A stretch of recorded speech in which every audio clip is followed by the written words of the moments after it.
Ang isyu ng iligal na droga, isang salot sa lipunan. Sa isang bansang kagaya ng Pilipinas, maraming buhay ang nakataya.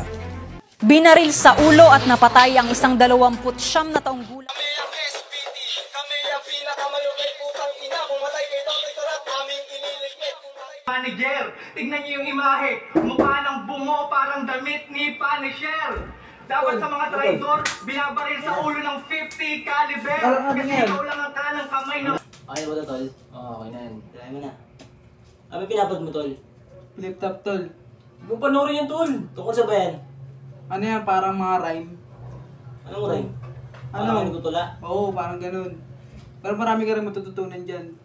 Dahil sa malalalim na salita nila. Tol, ano ba yung pinapanood ni manager? Ano yan, flip top yun eh. Tungkol saan ba yun? Ano, puro rin. Parang yung tutula. Kung talado ngayon. Gawin nga natin yun. Pwede rin. Pwede. Sa'yo. Boy, busy kayo dyan ah. Ang ginagawa niya. Aral kami ng flip top, pre. Oh? Kasi nakaraan, napanood namin sa TV.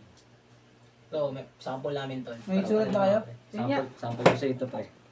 I'm the coolest. Paparanas ko sa'yo, sakit to the fullest. Nakaka-bad trip ka parang Lunes. Kain to sa akin parang noodles. Oo, pwede.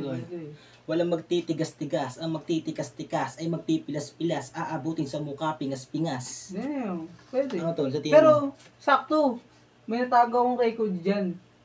Ang record? Hindi mo alam yun eh. Pero studio, parang ilalagay niyo Mike. Oo, yun.